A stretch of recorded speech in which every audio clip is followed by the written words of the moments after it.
Question में दिया है कि 3 वर्ष पहले ए और बी की आयु का अनुपात 5:7 था। वर्तमान से 3 साल पहले की एज का रेशियो दे रखा है, यानी 3 ईयर है वो, 5 और 7 का रेशियो है।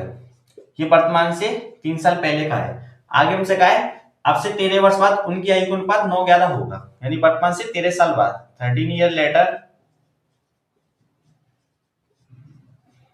इनकी एज का रेशियो कितना हो जाएगा, 9 और 11 का हो जाएगा। चाहे 3 साल पहले की बात हो चाहे 13 साल बाद की, हमेशा एज में डिफरेंस इक्वल होना चाहिए।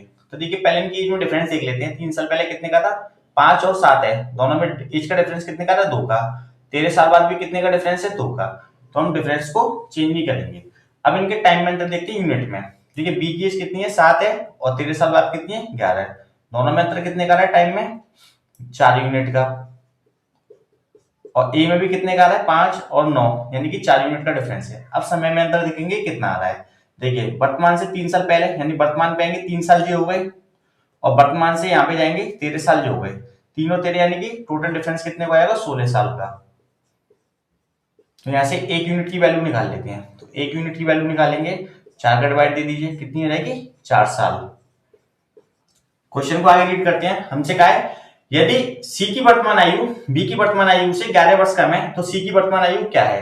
तो हमसे सी की निकलवाएंगे, तो सबसे पहले हमको बी की वर्तमान आयु निकालनी पड़ेगी। तो देखिए आप चाहे बी की वर्तमान आयु 3 साल पहले की निकाल लीजिए, चाहे 13 साल बाद की। तो हम 13 साल बाद की निकाल लेते हैं। 1 यूनिट की वैल्यू 4 वर्ष है, 1 यूनिट की वैल्यू 4 वर्ष है, तो 11 यूनिट की कितनी हो जाएगी, 4 का मल्टीप्लाई करा दीजिए, ये हो जाएगी 44 साल। ये इसकी 13 साल बाद की एज निकली है, 44 साल है किसकी, बी की। अब वर्तमान पे जाने के लिए हमें इसमें 13 साल लेस करने पड़ेंगे, क्योंकि 13 साल पहले ये 13 साल छोटा हुआ, तो 13 इसमें से लेस करते हैं, कितना आ जाएगा, 1 और 3। ये बी की कौन सी एज निकली है, वर्तमान एज आ जाएगी।